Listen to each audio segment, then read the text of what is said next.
प्यारे बच्चों, आज मैं आपके साथ क्लास 12th फिजिक्स से चैप्टर नंबर 1 जिसका नाम है electric charge and field discuss करूंगा।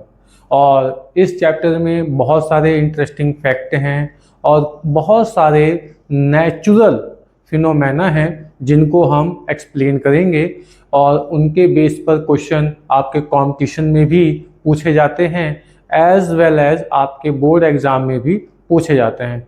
तो वीडियो को बहुत ध्यान से देखिएगा और हर एक फैक्टर को बहुत अच्छे से मैं समझाऊंगा, आप लोग भी समझने की कोशिश कीजिएगा। चलिए शुरू करते हैं। चैप्टर 1 में फिजिक्स के फर्स्ट पार्ट में सबसे बड़ी जो यूनिट है उसका नाम है इलेक्ट्रोमैग्नेटिज्म। सबसे बड़ी यूनिट है ये इलेक्ट्रोमैग्नेटिज्म। इसके दो पार्ट हो जाते हैं, जिसमें पहले वाले पार्ट का नाम है इलेक्ट्रिसिटी और दूसरे वाले पार्ट का नाम है मैग्नेटिज्म। जो मैग्नेटिज्म है ये हमारा चैप्टर नंबर 4 के बाद शुरू होता है, ठीक है। तो इसको तो हम वहीं पर डिस्कस करेंगे, उसके बाद ही डिस्कस करेंगे। और जो फर्स्ट 3 चैप्टर्स हैं 1, 2, 3, वहाँ पे हमें इलेक्ट्रिसिटी और इससे रिलेटेड चीज़ों को ही पढ़ना है और समझना है। सबसे पहले हम समझते हैं इलेक्ट्रिसिटी है क्या। The source of energy which is associated with presence and flow of electric charge is known as electricity.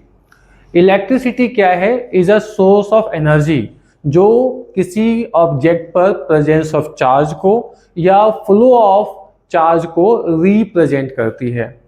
देखिए, आप सब जानते हैं हमारे घरों में जो इलेक्ट्रिक बोर्ड कॉरपोरेशन है उसकी तरफ से इलेक्ट्रिसिटी भेजी जाती है और इस इलेक्ट्रिसिटी का यूज़ करके हम अपने घर के अलग अलग इलेक्ट्रिक अप्लायंसेस को रन कराते हैं, जैसे कि फ़ैन है, इलेक्ट्रिक बल्ब है, एसी है, रेफ्रिजरेटर है। ये सब चलते हैं और किससे चलते हैं? एनर्जी से। और ये कौन सी एनर्जी है? इस एनर्जी का नाम क्या है? तो आंसर है इलेक्ट्रिसिटी।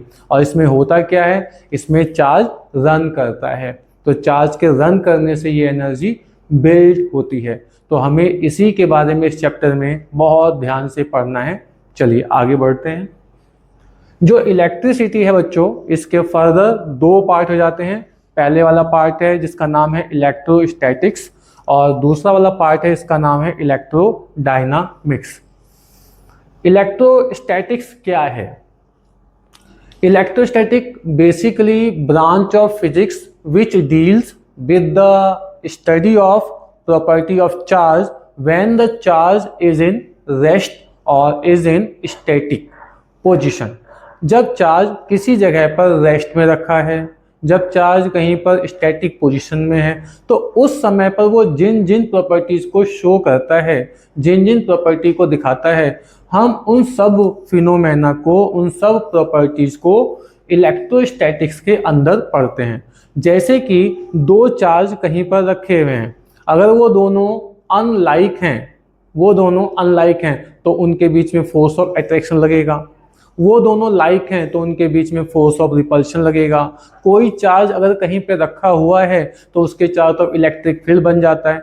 यही सब प्रॉपर्टीज हम इलेक्ट्रोस्टैटिक्स के अंदर डिटेल में पढ़ते हैं।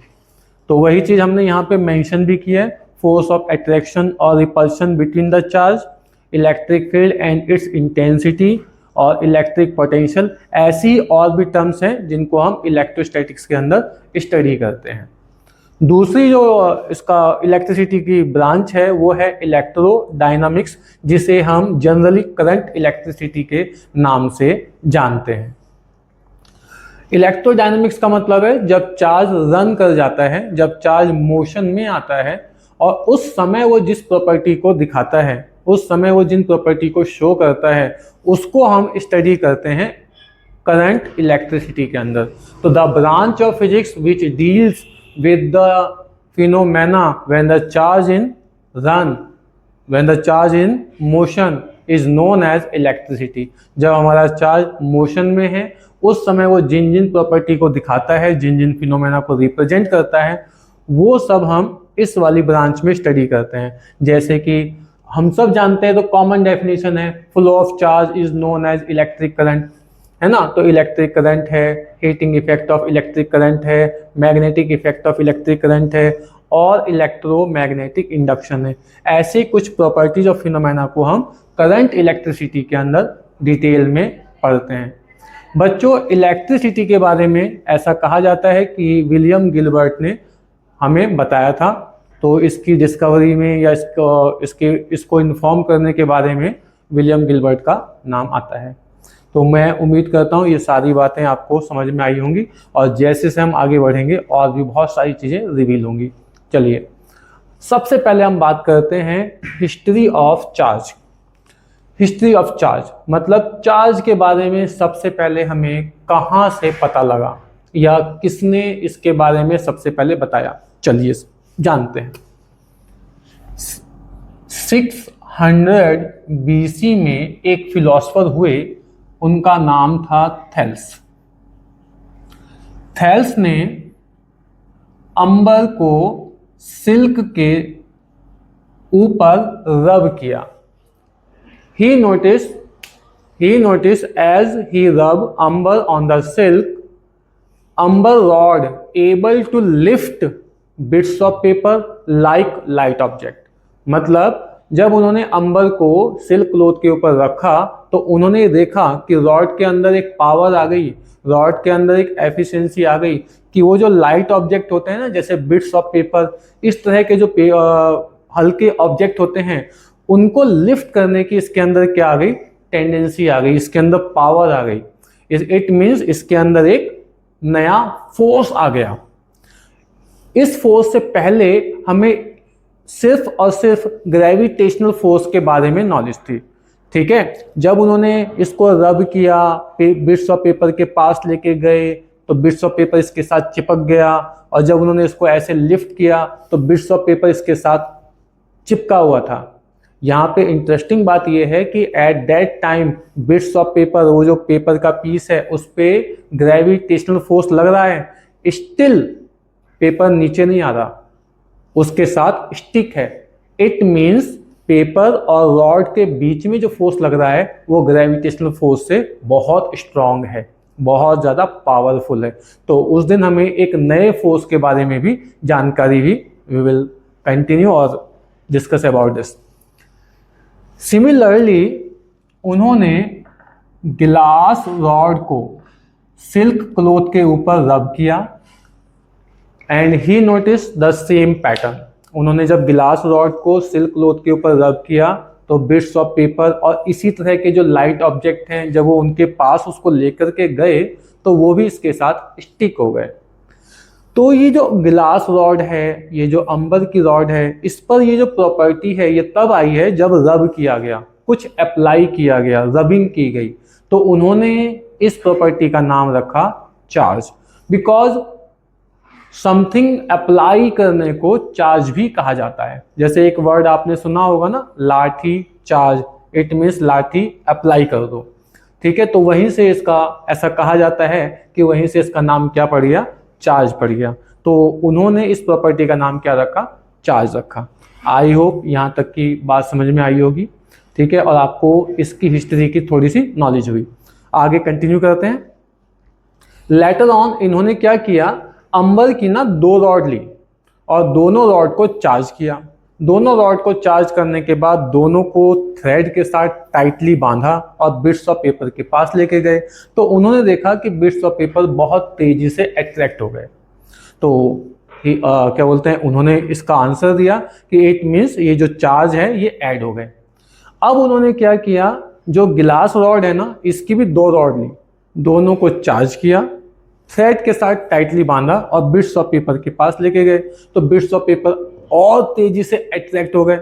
तो इसका मतलब ये हुआ, यहाँ से कंफर्म कर दिया कि चार्ज क्या हो जाते हैं, ऐड हो जाते हैं, ठीक है। अब उन्होंने क्या किया, और जानने के लिए 2 अंबर की रॉड ली, उनको सिल्क थ्रेड से बांधा और बांध करके फ्री टू एयर रखा ऐसे।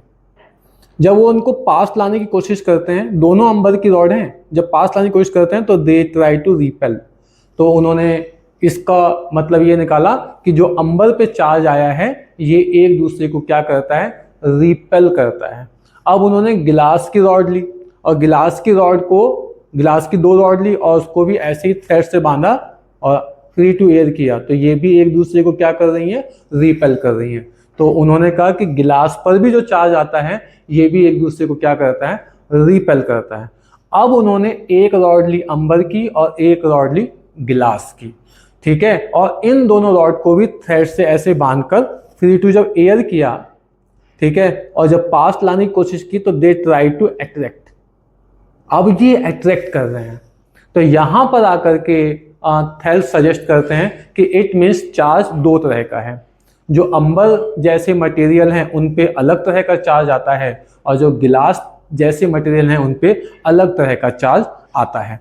तो अकॉर्डिंग टू थेल्स, बच्चों थेल्स के अकॉर्डिंग जो चार्ज हैं ये 2 टाइप के होते हैं। पहला चार्ज जिसको उन्होंने कहा रेजिनस चार्ज, और दूसरा उसको उन्होंने कहा विट्रस चार्ज। ये जो अंबर है, एबोनाइट है, ये रेजिन नेचर के होते हैं तो इसीलिए रेजिनस चार्ज हो गया, और जो गिलास होता है ये विट्रस नेचर का होता है इसलिए विट्रस चार्ज हो गया। अब उन्होंने अंबर की रॉड को और गिलास की रॉड को एक साथ चार्ज करने के बाद एक साथ टाई अप किया, और जब वो बिट्स ऑफ पेपर के पास लेके जाते हैं तो एक भी पेपर इसके साथ स्टिक नहीं होता। It means both lose their property, दोनों की प्रॉपर्टी खत्म हो गई, इस पर चार्ज 0 हो गया, ठीक है। फिजिक्स के अंदर 0 तो नहीं होता है, लिमिटेशंस होते हैं। बेंजामिन फ्रैंकलिन 2 साइंटिस्ट हुए, बेंजामिन एंड फ्रैंकलिन, ये 2 साइंटिस्ट हुए।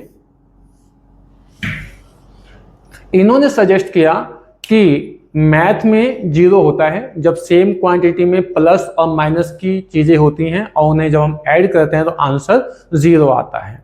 तो बेंजामिन फ्रैंकलिन ने क्या बोलते हैं, चार्ज का नया नॉमेनक्लेचर किया, जिसको आप लोग आज पढ़ते हैं, मॉडर्न साइंस में पढ़ते हैं। एक को उन्होंने नाम दिया कि एक चार्ज है पॉजिटिव चार्ज और एक चार्ज है नेगेटिव चार्ज।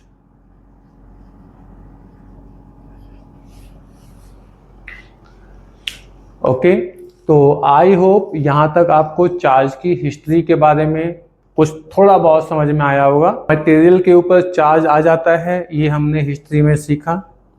मटेरियल के ऊपर चार्ज क्यों आ जाता है इसका कारण नहीं पता था। एट द सेम टाइम एक डिस्कवरी हुई which we call discovery of electron, ठीक है। Later on discovery of proton हुआ, फिर डिस्कवरी ऑफ न्यूट्रॉन हुआ। इस इंफॉर्मेशन से हमें ये मालूम हुआ कि एटम के अंदर 3 तरह के पार्टिकल होते हैं, इलेक्ट्रॉन, प्रोटॉन और न्यूट्रॉन। एक साइंटिस्ट हुए, उनका नाम था मिलिकन। मिलिकन ने ये बात प्रूव की कि इलेक्ट्रॉन पर नेगेटिव चार्ज होता है और उसकी वैल्यू 1.6 10⁻⁻⁻19 कूलाम होती है। ये वेरीफाई किया मिस्टर मुलिकन ने, ठीक है। उसके बाद एटॉमिक मॉडल्स आए जिसमें हमें इस बात की नॉलेज हुई कि न्यूट्रॉन और प्रोटॉन तो रहते हैं सेंटर में और आउटर मोस्ट ऑर्बिट जो होती है, आउटर मोस्ट जो ऑर्बिट होती है उसके अंदर इलेक्ट्रॉन रिवॉल्व करते हैं, उसके अंदर इलेक्ट्रॉन रिवॉल्व करते हैं। तो यहाँ से हमें किसी बॉडी पर चार्ज आने की, डेवलप होने की जो वजह है, जो कारण है वो मालूम हुआ। देखिए होता क्या है, जब हम किसी भी ऑब्जेक्ट को किसी दूसरे ऑब्जेक्ट के ऊपर रब करते हैं तो हीट जनरेट होती है। इतनी हीट इलेक्ट्रॉन के लिए काफ़ी है। तो क्या होता है, एक मटेरियल से इलेक्ट्रॉन दूसरे मटेरियल पर शिफ्ट हो जाता है, ट्रांसफर हो जाता है। तो जिस मटेरियल ने इलेक्ट्रॉन लूज किया उस पर आता है पॉजिटिव चार्ज और जिसने इलेक्ट्रॉन गेन किया उस पर आ जाता है नेगेटिव चार्ज। इस तरह से हमें मालूम हुआ कि मटेरियल पर चार्ज कैसे डेवलप होता है, ठीक है। आई होप ये समझ में आया होगा। तो बच्चों अब हम आपके साथ डिस्कस करेंगे इलेक्ट्रिक चार्ज की डेफिनेशन, इसके टाइप्स और इनकी प्रॉपर्टीज़ के बारे में। चलिए शुरू करते हैं। इलेक्ट्रिक चार्ज, डेफिनेशन क्या है इसकी? एन इनहेरेंट और intrinsic property of fundamental particles of matter which give rise to electric force between various objects is known as electric charge. Intrinsic property या inherent property हम उन प्रॉपर्टीज को कहते हैं जो मैटर के अंदर पहले से ही होती हैं, ठीक है, उन पे कोई रिसर्च नहीं हो सकती है, वो पहले से ही उसके अंदर एग्जिस्ट करती हैं, ठीक है, बट वो अपीयर तभी होंगी जब हम कुछ अप्लाई करेंगे। जैसे ये पेन है, ठीक है, अभी हमें इस पे कोई चार्ज तो दिख नहीं रहा है और हम इस किसी बिट्स ऑफ पेपर के पास लेके भी जाएं तो वो उससे स्टिक नहीं होगा, ठीक है, लेकिन जब हम इसको रब करेंगे तो इस पर चार्ज डेवलप हो जाएगा, फिर ये बिट्स ऑफ पेपर को भी अट्रैक्ट कर सकता है। तो इस पे जो प्रॉपर्टी आई ये रब करने के बाद अपीयर हुई, डेवलप हुई थी पहले से ही, ठीक है। जितने भी मटेरियल हैं सब एटम से बने हुए हैं और एटम के अंदर पहले से ही इलेक्ट्रॉन भी हैं, प्रोटॉन भी हैं, न्यूट्रॉन भी हैं, वो पहले से ही हैं, लेकिन इनकी जो प्रॉपर्टी है ये हमें तभी दिख रही है जब हम इसको रब कर रहे हैं। तो ऐसी प्रॉपर्टी को हम इलेक्ट्रिक चार्ज कहते हैं। ये हमारा दो तरह का है, पहले ही बता चुके हैं, पॉजिटिव चार्ज, नेगेटिव चार्ज, ठीक है। पॉजिटिव चार्ज बॉडी पर कब आएगा? जब वो बॉडी इलेक्ट्रॉन लूज करेगी, और नेगेटिव चार्ज बॉडी पे कब आएगा? जब बॉडी क्या करेगी? इलेक्ट्रॉन को गेन करेगी। तो कोई भी मैटर जब गेन करता है इलेक्ट्रॉन, उस पर पॉजिटिव चार्ज आता है, और जब कोई बॉडी इलेक्ट्रॉन लूज करती है तो उस पर पॉजिटिव चार्ज आता है। अब बात करते हैं यूनिट ऑफ चार्ज। चार्ज की यूनिट क्या होती है? तो ऐसा सिस्टम में इसकी यूनिट होती है कूलाम, शॉर्ट में हम सिर्फ सी लिखते हैं। कूलाम बहुत बड़ी यूनिट है, इसलिए मैक्सिमम जगह हम माइक्रो कूलाम या पीको कूलाम का यूज करते हैं। 1 माइक्रो कूलाम जो होता है ये 10 की पावर -6 कूलाम के इक्वल होता है। 1 पीको कूलाम 10 की पावर -12 कूलाम के इक्वल होता है। अगर हम बात करें CGS सिस्टम की, तो CGS सिस्टम में इसकी यूनिट होती है ESU, इलेक्ट्रोस्टेट यूनिट कहा जाता है बच्चों इसको, ठीक है। और एक कूलाम में 3 × 10 की पावर 9 ESU होते हैं। Remember this data. चार्ज की डायमेंशन की अगर हम बात करें तो चार्ज की डायमेंशन होती है TA। Now I will discuss with all of you properties of charge. सबसे पहली प्रॉपर्टी क्या है इसकी? तो चार्ज एक स्केलर क्वांटिटी है। सेकंड प्रॉपर्टी क्या है? सेकंड प्रॉपर्टी तो आपको बहुत पहले से याद होगी डेफिनेटली। जो लाइक चार्ज होते हैं ये एक दूसरे को रिपेल करते हैं। पॉजिटिव चार्ज को रिपेल करेगा, नेगेटिव चार्ज को रिपेल करेगा, और अनलाइक चार्ज एक दूसरे को अट्रैक्ट करते हैं। पॉजिटिव चार्ज नेगेटिव चार्ज के साथ अगर क्लोज करके रखा जाए तो वो एक दूसरे को क्या करेंगे? अट्रैक्ट करेंगे।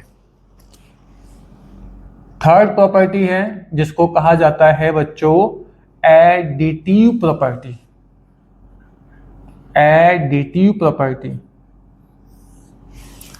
अगर हम किसी भी बॉडी को कॉन्सिक्वेंटली चार्ज देते जाएं तो चार्ज उसके अंदर क्या होगा? ऐड होता जाएगा, ठीक है। इसीलिए इस प्रॉपर्टी को हम क्या बोलते हैं? एडिटिव प्रॉपर्टी कहते हैं। फॉर एग्जाम्पल, अगर हमारे पास ये कोई ऑब्जेक्ट है, हमने इसको चार्ज दिया पहले Q1, then we give it Q2, then we give it Q3 and so on. तो in that case net charge आएगा Q1 + Q2 + Q3 and so on. अगर हम न्यूमेरिकली समझना चाहें तो हम इसे ऐसे समझ सकते हैं कि हमने इसको पहले चार्ज दिया 7 micro coulomb, then we give it 8 micro coulomb, then we give it -9 micro coulomb, then we give it 4 micro coulomb. Suppose हमने इसको ऐसे चार्ज दिए हैं, तो बॉडी पर, ऑब्जेक्ट पर नेट चार्ज कितना आ जाएगा, इन सबको आप ऐड कर दीजिए।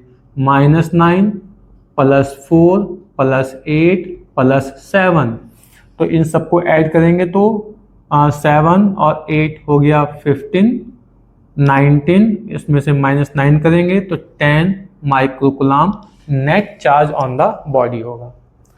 आई hope is this clear to all of you. ये आप सबको यहाँ तक प्रॉपर्टीज अच्छे से समझ में आई होंगी।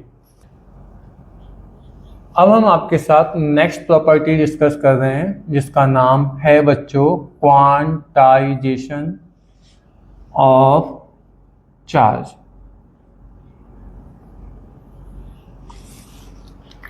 किसी भी ऑब्जेक्ट के ऊपर चार्ज डिस्क्रीट लेवल में होता है, कंटिन्यूसली नहीं होता है। इसी चीज को क्वांटाइजेशन कहा जाता है। क्वांटाइजेशन का एक मीनिंग और होता है कैलकुलेशन ऑफ क्वांटिटी। ठीक है, जैसे कि मेरे पास ये कुछ पेन है, ये एक पेन, ठीक है, मैंने एक और ले लिया तो अब ये 2 हो गए, मैंने एक पेन और ले लिया तो 3 हो गए, मैंने एक पेन और ले लिया तो 4 हो गए, मैंने एक पेन और लिया तो 5 हो गए।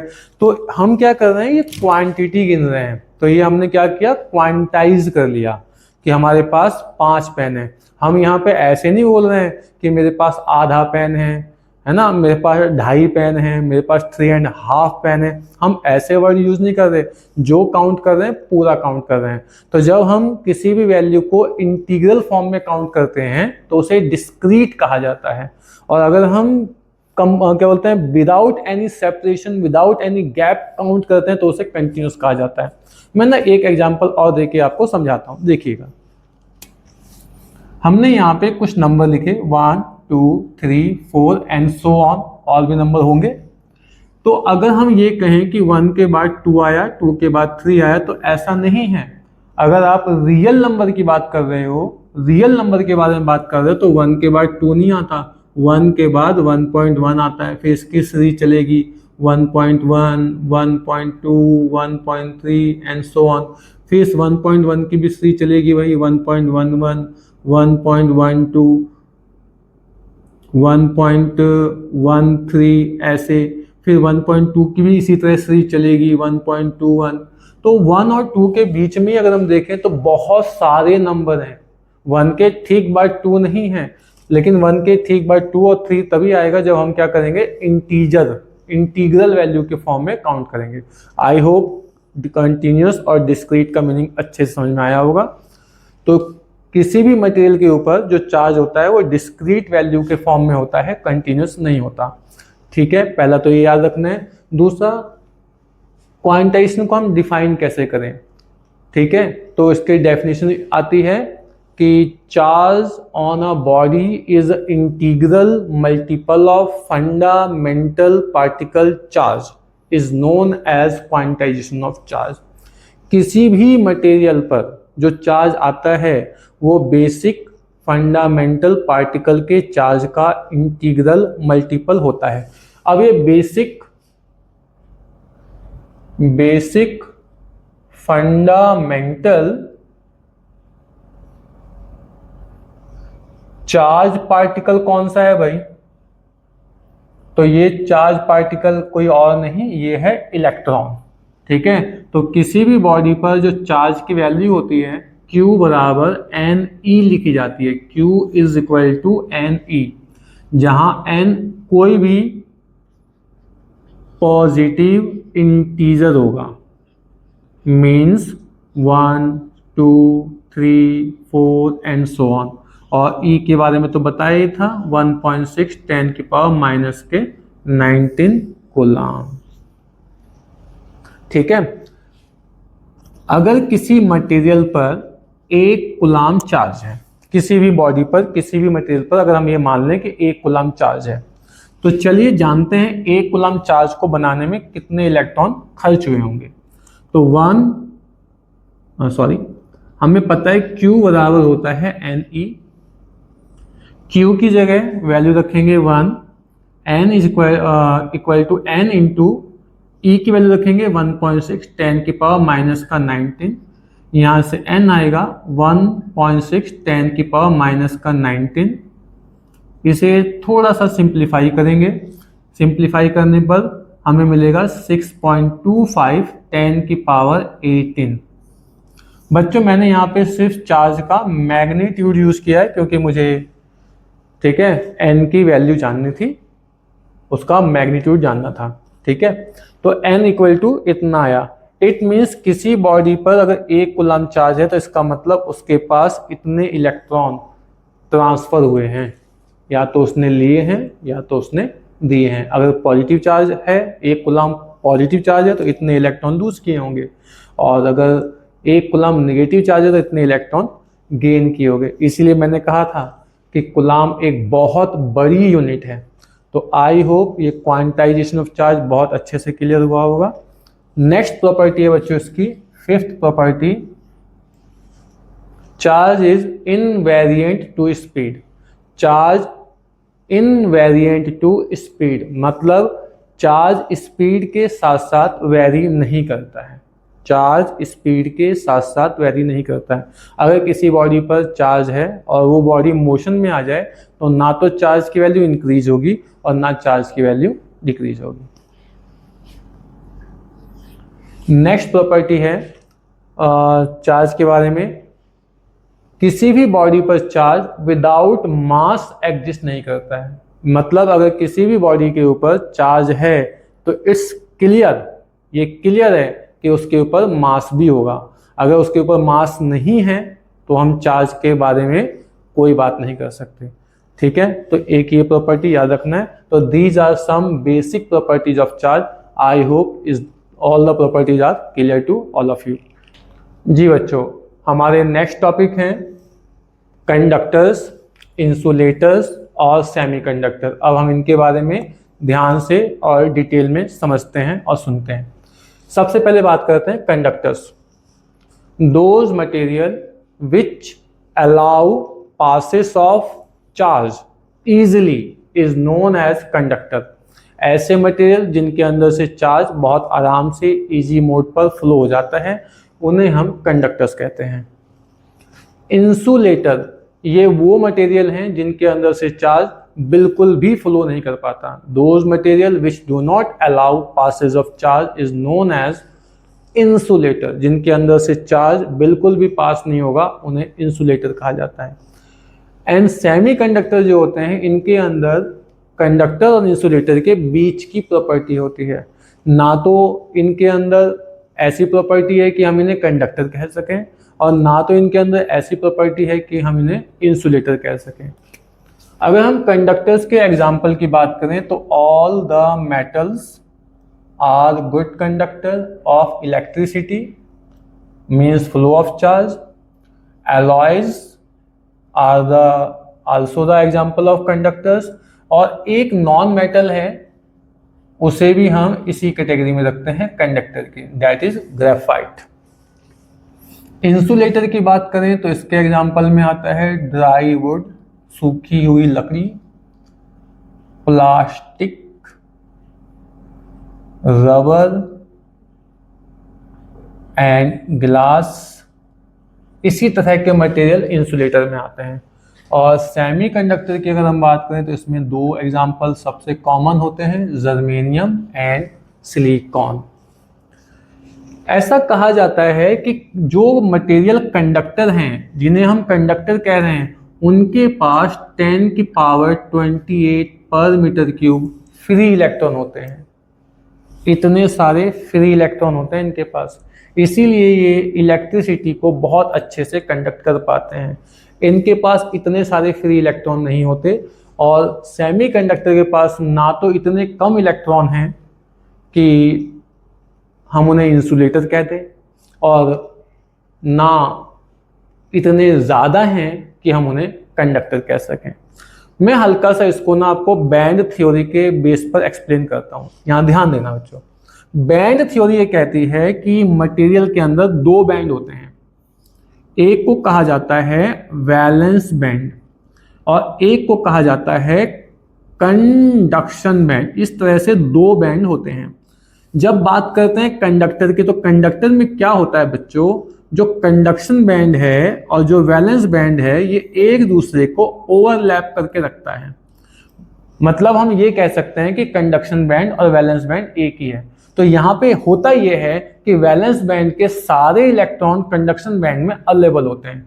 कंडक्शन बैंड वो एरिया है जहाँ के चार्ज मूव कर सकते हैं, फ्रीली मूव कर सकते हैं। ठीक है, तो यहाँ पे वैलेंस बैंड और कंडक्शन बैंड एक ही है, ओवरलैपिंग हो रखी है, तो इसलिए यहाँ पर इनफ क्वांटिटी में फ्री इलेक्ट्रॉन मिलते हैं। इंसुलेटर की बात करें तो होता ये है कि इन दोनों बैंड के बीच में बहुत ज्यादा गैप होता है, बहुत ज्यादा, वैलेंस बैंड और ये वाला है कंडक्शन बैंड। और इंसुलेटर के कंडक्शन बैंड में कोई इलेक्ट्रॉन नहीं होता, नो इलेक्ट्रॉन। जितने इलेक्ट्रॉन होते हैं यहीं पर होते हैं वैलेंस बैंड में, और इनके बीच का जो गैप है ये इतना ज्यादा है कि यहाँ के इलेक्ट्रॉन जंप करके यहाँ जा नहीं पाते। तो जब कंडक्शन बैंड में इलेक्ट्रॉन ही नहीं है तो फ्लो कैसे बनेगा? तो दैट्स वाई इंसुलेटर के अंदर चार्ज फ्लो नहीं होता। और सेमीकंडक्टर के अंदर अगर हम बात करें तो कंडक्शन बैंड जो होता है और वैलेंस बैंड जो होता है इनके बीच में बहुत बड़ा गैप नहीं होता, और थर्मल एजिटेशन की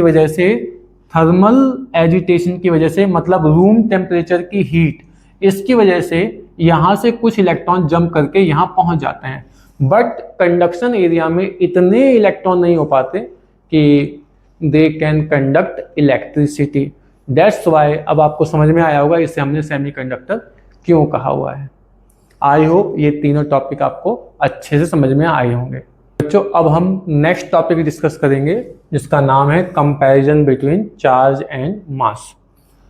चार्ज और मास में अब हमें कंपैरिजन करना है। तो पहला जो कंपैरिजन है वो ये है कि चार्ज जो होता है ये तीन तरह से एग्जिस्ट कर सकता है, पॉजिटिव चार्ज, नेगेटिव चार्ज और जीरो।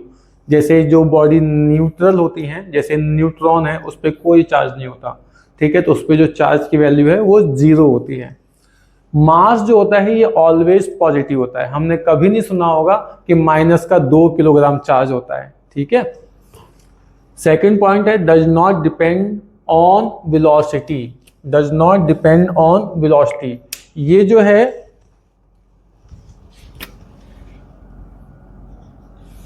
है वेलोसिटी पे डिपेंड नहीं करता है। मैंने अभी आपको बताया था कि अगर कोई बॉडी मोशन में आ जाए, ठीक है, उस पर चार्ज है, मोशन में आ जाए तो मोशन में आने की वजह से उसके चार्ज की वैल्यू चेंज नहीं होती है। और मास जो होता है डिपेंड ऑन वेलोसिटी और speed. This is according to Einstein formula. Special theory of relativity में आइंस्टीन ने मोशन ऑब्जेक्ट के लिए, जो ऑब्जेक्ट मोशन में है उनके मास के लिए एक फॉर्मूला दिया था, दिस वाज दैट फॉर्मूला। यहाँ पे ये जो m है ये मोशनल मास है, मतलब जब बॉडी मोशन में है, और ये जो m0 है ये रेस्ट मास है, इसे रेस्ट मास कहा जाता है कि ये बॉडी का रेस्ट मास है। ये स्पीड है ऑब्जेक्ट की और ये है स्पीड ऑफ लाइट। तो अकॉर्डिंग टू दिस फॉर्मूला जब ऑब्जेक्ट मोशन में आते हैं तो उसका मास इंक्रीज हो जाता है। तो मास वेलोसिटी पर या कह लीजिए स्पीड पर डिपेंड करता है।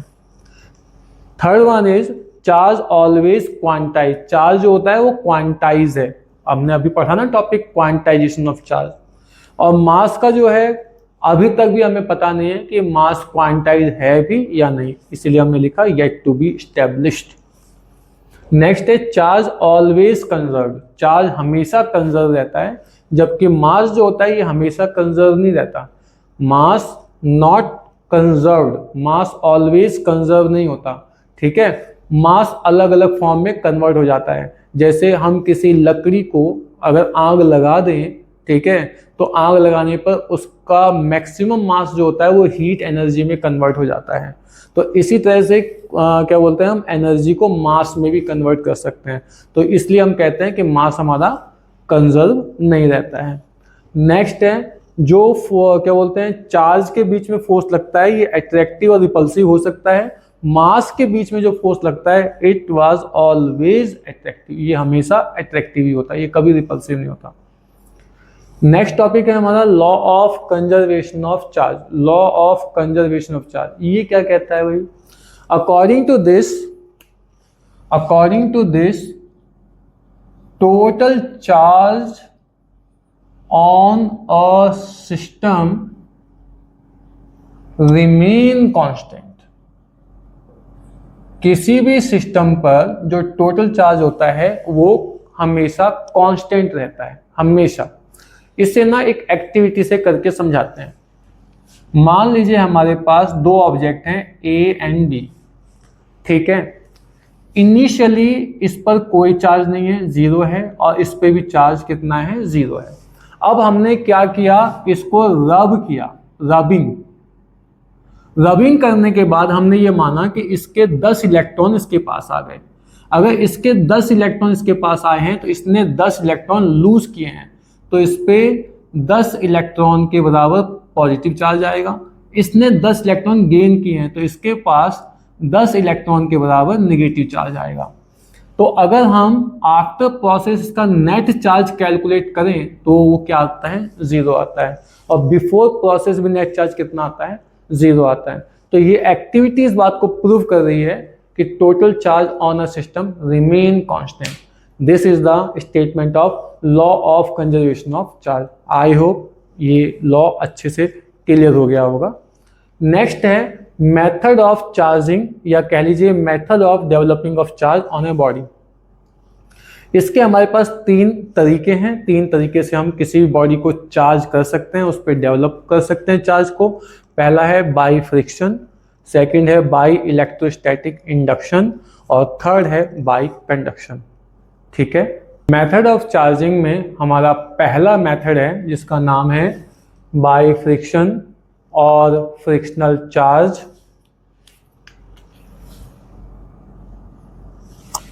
इलेक्ट्रॉनिक थ्योरी ऑफ चार्जिंग भी कहा जाता है इसको, या फ्रिक्शनल इलेक्ट्रिसिटी भी कहते हैं। चलिए जल्दी से समझते हैं इसको। देखिए सभी मटेरियल एटम से बने हुए हैं। एटम के अंदर 2 चार्ज पार्टिकल होते हैं, एक इलेक्ट्रॉन एक proton. Electron outermost shell के अंदर घूमते रहते हैं। जब हम एक मटेरियल को किसी दूसरे मटेरियल के ऊपर रब करते हैं तो उससे हीट बनती है, और इतनी हीट इलेक्ट्रॉन के ट्रांसफर के लिए काफ़ी है। इसी की वजह से एक मटेरियल से इलेक्ट्रॉन दूसरे मटेरियल पर ट्रांसफर हो जाते हैं। तो जिसने इलेक्ट्रॉन लूज किए उस पर आ जाता है पॉजिटिव चार्ज, और जिसने इलेक्ट्रॉन गेन किए उस पर आ जाता है नेगेटिव चार्ज।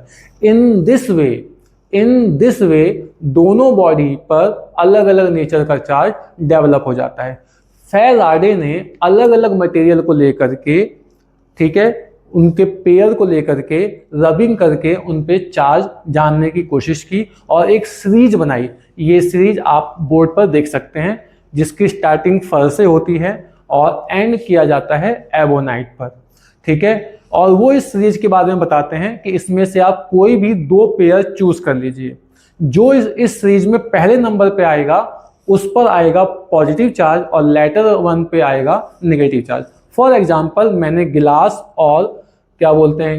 और सिल्क को लिया, तो जब हम गिलास को सिल्क के ऊपर रब करेंगे तो इस सीरीज में गिलास पहले आ रहा है, सिल्क बाद में आ रहा है। इसका मतलब गिलास पर आएगा पॉजिटिव चार्ज और सिल्क पर आएगा नेगेटिव चार्ज। और इस पूरी सीरीज में सबसे पहले नंबर पे है फर, ठीक है। जो पक्षी होते हैं, पंछी होते हैं, उनके जो फेदर होते हैं उनमें भी फर होते हैं, ठीक है। कुछ एनिमल्स हैं उनकी स्किन में भी फर होते हैं, और जो वुल होता है उसमें भी फर होते हैं। ये मैं आपको टेक्निक बता रहा हूँ, ठीक है। सबसे पहले नंबर पे फर आ रहा है, इसका मतलब इनमें से किसी भी मटेरियल को अगर फर के ऊपर रब किया जाएगा तो उस पर तो निगेटिव चार्ज आना है, और फर पे क्या आएगा, पॉजिटिव चार्ज आएगा। आई होप ये फ्रिक्शनल इलेक्ट्रिसिटी वाली बात समझ में आई होगी। अभी इसमें हम आगे और डिस्कस करते हैं।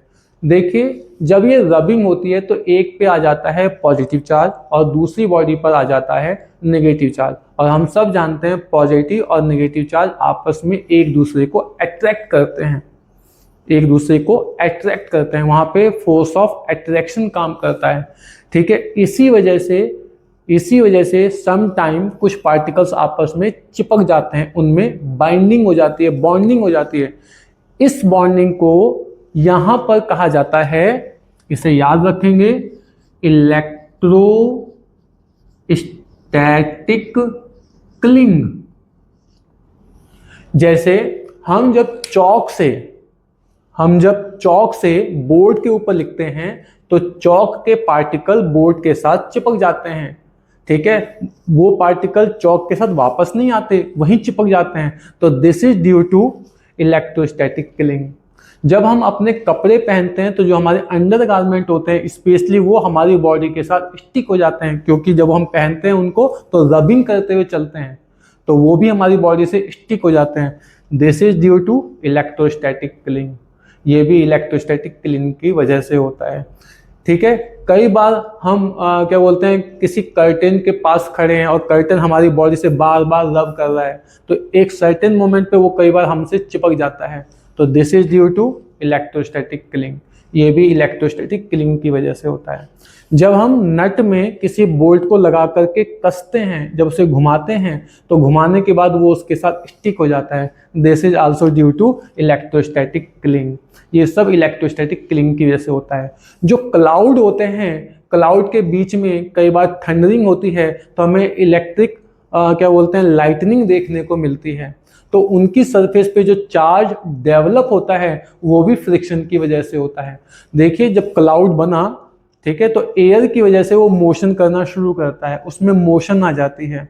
और वो क्लाउड कहाँ पे मोशन कर रहा है? वैक्यूम में तो कर नहीं रहा है, एयर में कर रहा है, और एयर के अंदर रेजिस्टेंस होता है, फ्रिक्शन होता है। तो उस फ्रिक्शन की वजह से क्लाउड की सरफेस पे क्या होता है, चार्ज डेवलप हो जाता है। और जब दो क्लाउड आपस में एक दूसरे को ऐसे रब करते हुए चलते हैं, बहुत तेजी के साथ रब करते हुए चलते हैं, तो इनके चार्ज कोलाइड कर जाते हैं। और जब चार्ज आपस में बहुत तेजी से कोलाइड करते हैं, बहुत फास्टली कोलाइड करते हैं, ठीक है, तो इन क्या बोलते हैं, एक दूसरे को डिस्ट्रॉय करते हैं। और इस समय जो एनर्जी लिबरेट होती है वो एक स्पार्क की फॉर्म में होती है, एक चिंगारी की फॉर्म में होती है।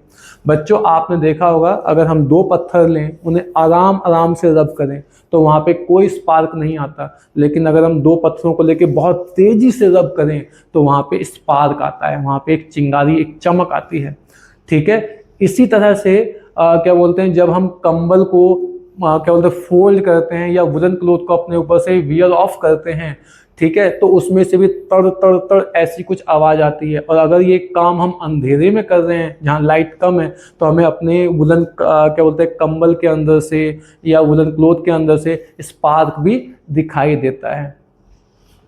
तो आई होप सो आपको ये इलेक्ट्रोस्टैटिक क्लिंग के बारे में भी बहुत अच्छे से समझ में आया होगा। बच्चों मेथड ऑफ चार्जिंग का दूसरा मेथड है जिसका नाम है इलेक्ट्रोस्टैटिक इंडक्शन। अब आपके साथ हम इसको डिस्कस करते हैं। सबसे पहले इसके डेफिनेशन देख लेते हैं। The phenomena of temporary electrification of a conductor in which opposite charge appear at it's closer and and similar charge appear at its farther and in the presence of nearby charged body is known as electrostatic induction। इसमें ये कहा जा रहा है बच्चों कि हमारे पास एक चार्ज बॉडी है जिस पे अच्छे से चार्ज डेवलप किया गया है। अब इसको हम एक अनचार्ज बॉडी के पास लेकर के आएंगे, ठीक है। तो जो ये पास वाली सरफेस है यहाँ पर डेवलप होगा अपोजिट चार्ज, और जो पीछे वाली सरफेस है, दूर वाली सरफेस है, वहाँ पे डेवलप होगा सेम चार्ज। तो इस तरह से चार्ज डेवलप होने का जो प्रोसेस है इसको हम बोलते हैं इलेक्ट्रोस्टैटिक इंडक्शन। अब इसे हम एक एक्टिविटी से समझते हैं, सभी लोग बोर्ड पर ध्यान देंगे। ये सपोज किया हमारे पास एक ऑब्जेक्ट है और इसको हमने इंसुलेटिंग स्टैंड पर रखा है, ठीक है। मतलब इस पे जो चार्ज डेवलप भी अगर हो जाएगा तो अर्थ में नहीं जाएगा, ठीक है।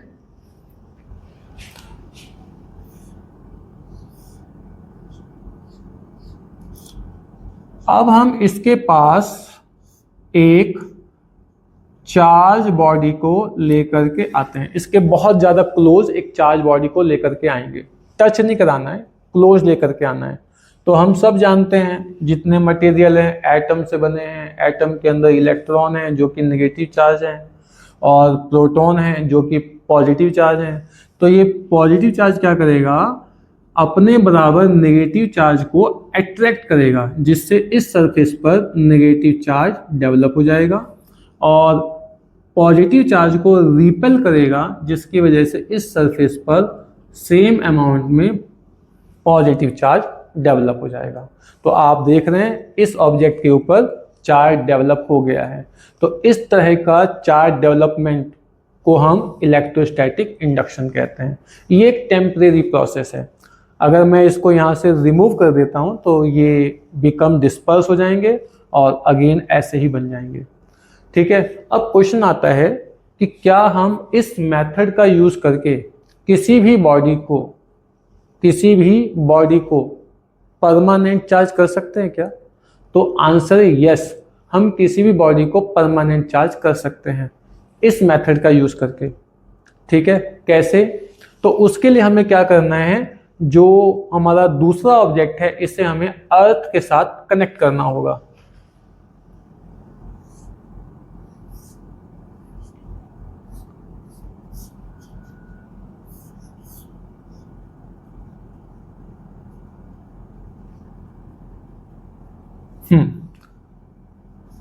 तो हम इसको अर्थ के साथ कनेक्ट करेंगे।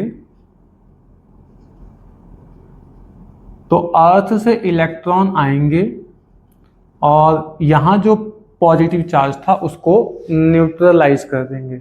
तो अब यहाँ का जो पॉजिटिव चार्ज है वो क्या हो चुका है, खत्म हो चुका है, अब वो नहीं है यहाँ पर। ठीक है, आफ्टर दिस हमें क्या करना है, सबसे पहले अर्थ का कनेक्शन हटाना है। ठीक है, इसको नहीं हटाना है, अर्थ का कनेक्शन हटाना है। इस वाली चार्ज बॉडी ने इस चार्ज को यहाँ पर रोक के रखा हुआ है। अगर आपने इसको हटा दिया तो ये चार्ज वापस से अर्थ में चला जाएगा, इसलिए पहले अर्थ का कनेक्शन हटाना है।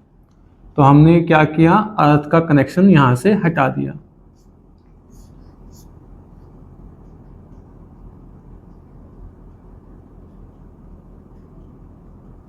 ठीक है, और लेटर ऑन हम इस बॉडी को भी यहाँ से हटा देंगे।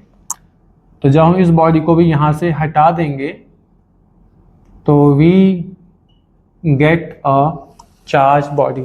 इस तरह से हम किसी भी अनचार्ज बॉडी को इलेक्ट्रोस्टैटिक इंडक्शन की हेल्प से भी परमानेंट चार्ज कर सकते हैं। ठीक है, उसके लिए हमें बॉडी को अर्थ के साथ कनेक्ट करना होगा। मैं थोड़ा सा आपके साथ ना यहाँ का जो प्रोसेस है उसको डिस्कस करना चाहता हूँ, ध्यान से सुनिएगा। देखो, जो अर्थ है ये बहुत बड़ी है, इसका साइज बहुत बड़ा है, तो इसके पोटेंशियल को, इसके इलेक्ट्रिक पोटेंशियल को जीरो कंसीडर किया गया है। चैप्टर नंबर 2 में जब हम आएंगे तो वहाँ पे इसका प्रॉपर रीजन मिलेगा आपको, अभी के लिए याद रखना है। ठीक है, और पॉजिटिव चार्ज के लिए ये क्या बोलते हैं, माना गया है कि पॉजिटिव चार्ज हाई पोटेंशियल से लो पोटेंशियल की तरफ अपने आप जाता है और नेगेटिव चार्ज लो पोटेंशियल से हाई पोटेंशियल की तरफ अपने आप शिफ्ट होता है। ये दोनों चार्ज के लिए अजम्पशन पहले से ही बनी हुई है। ठीक है, और सॉलिड कंडक्टर में, जो कंडक्टर हमारे सॉलिड होते हैं जैसे वायर है, ठीक है, तो इस तरह के कंडक्टर में सिर्फ और सिर्फ नेगेटिव चार्ज ही फ्लो करता है, मतलब इलेक्ट्रॉन फ्लो करते हैं, पॉजिटिव चार्ज बिल्कुल रन नहीं करते। तो जब आपने इसको, इस वाले एंड को अर्थ के साथ कनेक्ट किया तो हुआ क्या कि अर्थ का जो पोटेंशियल है वो तो जीरो होता है और यहाँ पे क्या था, यहाँ पे पॉजिटिव चार्ज था बच्चों, तो मतलब हाई पोटेंशियल। तो ये वाला जो एंड था, ये हाई पोटेंशियल पे था, ये लो पे था। तो इलेक्ट्रॉन कहाँ से कहाँ जाएंगे, लो से हाई पे जाएंगे अपने आप। इसीलिए इलेक्ट्रॉन यहाँ से चल करके यहाँ पहुँच जाते हैं अपने आप। आई होप ये वाला जो कॉन्सेप्ट है ये बहुत अच्छे से समझ में आया होगा आप लोगों को। तो in this way we can charge any body by electrostatic induction permanently. ठीक है, और तीसरा जो मेथड है उसका नाम है बाय कंडक्शन। इस मेथड में क्या किया जाता है, इस मेथड में एक चार्ज बॉडी को डायरेक्टली अनचार्ज बॉडी के कांटेक्ट में रखा जाता है या किसी सोर्स के साथ अनचार्ज बॉडी को कनेक्ट कर दिया जाता है। तो इस तरह से वो अनचार्ज बॉडी भी क्या होती है, फुल्ली चार्ज हो जाती है। इस तरह के मेथड को हम बोलते हैं बाई कंडक्शन। हम अपने घरों में बैटरी को चार्ज करते हैं जो रिचार्जेबल होती हैं, मोबाइल को चार्ज करते हैं, आजकल तो डिजिटल क्लॉक्स आ रही हैं वो भी चार्ज होती हैं। तो ये सब बाई कंडक्शन मेथड से ही होती हैं। आई होप ये तीनों मेथड आपको बहुत अच्छे समझ में आए होंगे। अब जो आज के वीडियो का हमारा लास्ट टॉपिक है इलेक्ट्रोस्कोप। बच्चों, जब हम किसी बॉडी को किसी दूसरी बॉडी के ऊपर रब करते हैं तो उस पर चार्ज आ जाता है, ठीक है। लेकिन जब उस पर चार्ज आता है तो हमें उस पर जो चार्ज आया है, ठीक है, वो दिखाई नहीं देता। और ऐसा होने पर ना तो ऑब्जेक्ट का कलर चेंज होता है, ना तो उसकी जो फिजिकल अपीयरेंस है उसमें हमें कोई चेंज दिखाई देता है, ठीक है। तो हमें ऐसा कुछ चेंज दिखाई नहीं देता जिससे हमें मालूम नहीं होता कि बॉडी पे चार्ज आया है या नहीं आया है। तो उस समय पर, ठीक है, जिस समय की आपसे बात की जा रही है, ठीक है, तो एक डिवाइस बनाया गया जिसका नाम था इलेक्ट्रोस्कोप। इसमें क्या होता है, इसके अंदर एक गिलास का चैम्बर है जैसा आपको दिखाया हुआ है। यहाँ पर ये एक मेटेलिक रॉड है और इसके ठीक बॉटम में यहाँ पर गोल्ड फॉयल लगाई गई है। गोल्ड फॉयल इसलिए लगाई गई है कि गोल्ड फॉयल बहुत ही ज़्यादा फ्लेक्सिबल होती है, बहुत ज़्यादा फ्लेक्सिबल होती है। और यहाँ पर एक मेटेलिक नॉब लगाया गया है। अंदर कंप्लीटली वैक्यूम है, अंदर कोई गैस कोई पार्टिकल नहीं है, बिल्कुल अंदर वैक्यूमाइज किया हुआ है। तो यहाँ पे एक मेटल नॉब रखी हुई है। अब बात करते हैं फैराडे सीरीज की। आपको याद होगा फैराडे सीरीज मैंने अभी पढ़ाई आप लोगों को, ठीक है। तो फैराडे साहब ने क्या किया कि दो ऑब्जेक्ट लिए, उन्हें आपस में रब किया। जो उन्होंने किया वो बता रहा हूँ। उन्होंने उन्हें आपस में रब किया। रब करने के बाद उसमें से जिस ऑब्जेक्ट को उन्होंने पहले यहाँ पे रखा, ठीक है, तो उस पर जितना भी चार्ज था, जितना भी चार्ज उस पर इकट्ठा हुआ था, जब उन्होंने उसको यहाँ पे रखा तो सारा चार्ज इस मेटल रॉड से कंडक्ट करके ये जो पत्तियां हैं ना, इन पत्तियों के ऐसे एंड पर फैल गया। तो जब इसके एंड पर फैल गया तो दोनों पर सेम चार्ज आ गया, तो ये रिपेल करेंगे तो पत्तियां क्या हो गई, फैल गई। तो पत्तियों के फैलने से उन्हें मालूम हुआ कि जो ऑब्जेक्ट था इस पे चार्ज आ चुका है। अब फैराडे साहब ने क्या किया कि जो दो पेयर थे ना, उन दो पेयर में से जिसको उन्होंने पहले रखा, जैसी पत्तियां फैली उन्होंने उस पर पॉजिटिव चार्ज मान लिया, ठीक है। और जब दूसरे पेयर को उसके उसी नॉब पर जब दूसरे वाला ऑब्जेक्ट रखा, पेयर का दूसरी जो बॉडी रखी, जब उसको रखा गया तो ऑब्वियसली अगर पहले पर पॉजिटिव है तो जब उसको रखेंगे तो उस पर तो निगेटिव है, ठीक है। तो जब निगेटिव चार्ज यहाँ से रन करके आता है तो इस पॉजिटिव चार्ज को क्या करता है, न्यूट्रलाइज कर देता है और पत्तियां वापस से अपनी शेप में आ जाती हैं। इन दिस वे फैराडे ने अपनी सीरीज तैयार की थी। इसीलिए वो बोलते हैं कि जो एलिमेंट पहले रखा हुआ है उस पर पॉजिटिव चार्ज आएगा और जो बाद में रखा हुआ है उस पर नेगेटिव चार्ज आएगा। आई होप आपको ये सारे टॉपिक बहुत अच्छे से क्लियर हुए होंगे। अगर फिर भी कोई प्रॉब्लम फेस होती है तो आप मुझे कमेंट कीजिएगा, I will try to resolve it definitely, ठीक है। और अगर आप कोई टॉपिक, कोई न्यूमेरिकल मुझसे समझना चाहते हैं तो आप मुझे डायरेक्ट DM भी कर सकते हैं, ठीक है। मेरे पास ऑनलाइन और ऑफलाइन दोनों क्लासेस भी अवेलेबल हैं। अगर आप उन क्लासेस को ज्वाइन करना चाहते हैं तो भी मुझसे कांटेक्ट कर सकते हैं। Till then, Radhe Radhe.